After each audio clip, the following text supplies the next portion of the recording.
Hi dears. അപ്പൊ ഇന്ന് നമുക്ക് കൂന്തൽ കിട്ടിയിട്ടുണ്ട്. കൂന്തൽ എന്നല്ലേ പറയാ, ജെയ്സാണ്. അടുത്തേക്ക് ഇത് കിട്ടിയിട്ടുണ്ട് കേട്ടോ. കൂന്തല്, സ്ക്വിഡ്, കണവ. അപ്പൊ ഇത് നമുക്ക് വൃത്തിയാക്കണം എങ്ങനെയാന്ന് കണ്ടാലോ. ഉള്ളതാ ഈ സാധനം. മീനി അതെടുക്കുക. അത് കഴിയുമ്പോ ഇതിന്റെ ഉള്ളിൽ ഒരു പ്ലാസ്റ്റിക് ഉണ്ട് കേട്ടോ. പ്ലാസ്റ്റിക് പ്ലാസ്റ്റിക് എന്ന് പറഞ്ഞ മഷി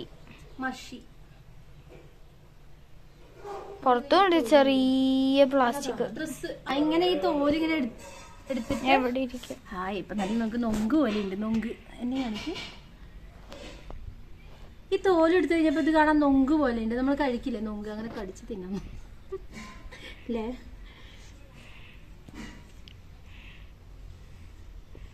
ഈ ചൈനക്കാരില്ലേ മത്തി നന്നാക്കിട്ട് അത് കടിച്ച് തിന്നും. പിന്നെ ഇതിന്റെ ഉള്ളിൽ ഇനി എന്തെങ്കിലും ഉണ്ടോ നോക്കട്ടെ. ചിലപ്പോ അതിന്റെ ഉള്ളിൽ അതിൻ്റെ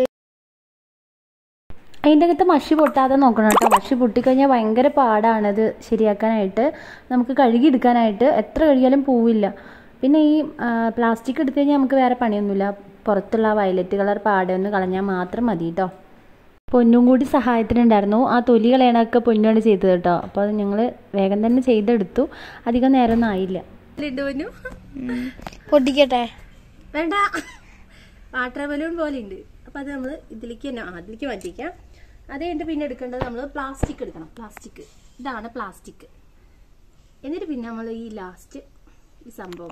അങ്ങനെ ഞങ്ങൾ എല്ലാവരും കൂടെ നമ്മുടെ കണവയൊക്കെ വൃത്തിയാക്കി എടുത്തിട്ടുണ്ട്. കണവ വൃത്തിയാക്കി കഴിഞ്ഞാൽ പിന്നെ പണിയില്ല. പിന്നെ നമുക്കത് കട്ട് ചെയ്തെടുക്കണം. വട്ടത്തിൽ കുറച്ച് കട്ടിയുണ്ട് കേട്ടോ ഈ സംഭവത്തിന്. അപ്പം ഇതൊക്കെ ആദ്യം വൃത്തിയാക്കാൻ അറിയാത്തതിന് മുന്നേ എനിക്കിത് എങ്ങനെയാണ് ചെയ്യാമെന്നൊന്നും അറിയില്ലായിരുന്നു കേട്ടോ. പിന്നെ ഉണ്ടാക്കി വന്നപ്പം എളുപ്പമായി. അപ്പോൾ നമ്മളെല്ലാം കട്ട് ചെയ്തെടുത്തു. അത് കഴിഞ്ഞിട്ട് നമുക്ക് പാനിലേക്ക് കുറച്ച് വെളിച്ചെണ്ണ ഒഴിച്ചിട്ട് പിന്നെ ചെറിയ ഉള്ളിയും സവോളയും സമാസം എടുത്ത് ഞാൻ അരിഞ്ഞ് വെച്ചിട്ടുണ്ട്. പിന്നെ കറിവേപ്പിലയും പച്ചമുളകും. നമ്മൾ എങ്ങനെയാണ് ഇറച്ചിക്കറിയൊക്കെ വെക്കുക അതുപോലെയാണ് കേട്ടോ ഞാൻ വെക്കണത്. എന്നിട്ട് ഇത് നന്നായിട്ട് വഴറ്റിയെടുക്കുക. ലേശം ഉപ്പും കൂടി ചേർത്ത് കഴിഞ്ഞാൽ നന്നായിട്ട് വഴന്ന് കിട്ടും കേട്ടോ. നന്നായിട്ട് വഴന്നെടുത്താൽ മാത്രമേ നമുക്ക് നല്ല ഗ്രേവി കിട്ടുള്ളൂ. അതിനുശേഷം ഇഞ്ചി വെളുത്തുള്ളി പേസ്റ്റും കൂടി ചേർക്കുക. അത് കഴിഞ്ഞിട്ട് പിന്നെ നമുക്ക് വേണ്ടത് തക്കാളിയാണ്. തക്കാളി ഒരു തക്കാളിയോ അല്ലെങ്കിൽ 1.5 തക്കാളിയോ ഉണ്ടായാലും കുഴപ്പമില്ല കേട്ടോ. കുറച്ചധികം ഗ്രേവി ഉണ്ടാവും, ഇച്ചിരി പുളിപ്പൊക്കെ കിട്ടും. അപ്പോൾ അങ്ങനെ നമ്മൾ തക്കാളിയും കൂടി ഇട്ടിട്ട് നന്നായിട്ട് വഴറ്റിയെടുക്കുക. ഇനി നമുക്ക് പൊടികളാണ് ഇട്ട് കൊടുക്കേണ്ടത് കേട്ടോ. ഞാൻ ഗരം മസാലപ്പൊടി, പിന്നെ മഞ്ഞൾപ്പൊടി, മല്ലിപ്പൊടി, പിന്നെ ആവശ്യം വേണ്ട എരിവിന് വേണ്ട മുളക് പൊടിയും കൂടി ഇട്ട് കൊടുത്തിട്ട് നന്നായിട്ട് വഴറ്റിയെടുക്കുന്നുണ്ട്. പിന്നെ ഈ പൊടികളുടെയൊക്കെ നല്ല പച്ചമണം പോയി കിട്ടി. പിന്നെ തക്കാളിയൊക്കെ നന്നായിട്ട് വെന്തുടഞ്ഞ് അത് ഗ്രേവി പരുവത്തിലാവുമ്പോൾ വേണം നമുക്ക് മീൻ ഇതിലേക്ക് ഇട്ട് കൊടുക്കാൻ കേട്ടോ. ശരിക്കും ഈ കണവ മീനിൻ്റെ പോലെ അല്ല അല്ലേ, ഒരു ഇറച്ചിയുടെ ഒരു ഫീലാണ്. കഴിക്കുമ്പോൾ നമ്മൾ ബോട്ടിയൊക്കെ കഴിക്കണ പോലെ അങ്ങനെയൊക്കെ തോന്നും കേട്ടോ. അപ്പോൾ അത് കഴിഞ്ഞിട്ട് നമ്മൾ അരിഞ്ഞ് വെച്ചിരിക്കുന്ന മറ്റേ കണവ ഇട്ട് കൊടുക്കുക. കണവയും കൂടി ഇട്ടിട്ട് നന്നായിട്ട് അത് വഴറ്റിയെടുക്കുക. അടച്ച് വെച്ച് വേവിക്കുക. ഇതിലേക്ക് ഒരു തുള്ളി വെള്ളം പോലും നമുക്ക് ചേർക്കണ്ട കേട്ടോ. ഇത് ഈ കണവയുടെ ഉള്ളിൽ തന്നെ ആവശ്യം പോലെ വെള്ളം നമുക്ക് വരും. നമുക്കൊരു കൺഫ്യൂഷൻ ആയിരിക്കും ഇതിൽ വെള്ളം ചേർക്കണമെന്ന് കേട്ടോ. ഒട്ടും ചേർക്കണ്ട. അടച്ച് വെച്ച് വേവിച്ചാൽ മാത്രം മതി. ആവിയിൽ തന്നെ നിന്ന് വെന്തോളും. പിന്നെ ആവശ്യം വേണ്ട വെള്ളം അതിൽ നിന്ന് ഇറങ്ങി വരും. പിന്നെ നമുക്ക് ഗ്രേവി ആക്കണമെന്നുണ്ടെങ്കിൽ ഇത് വറ്റിച്ചെടുത്തിട്ട് കുറച്ച് ലാസ്റ്റ് ഏറ്റവും അവസാനം കുറച്ച് കുരുമുളക് പൊടിയും കൂടി വെതറി കൊടുത്തിട്ട് വറ്റിച്ചെടുത്താൽ മതി കേട്ടോ. അപ്പോൾ ആ സമയത്തും കൂടി കുറച്ച് കറിവേപ്പിലയും കൂടി ഇട്ട് കൊടുക്കുകയാണെങ്കിൽ നല്ല മണവും ടേസ്റ്റൊക്കെയാണ്.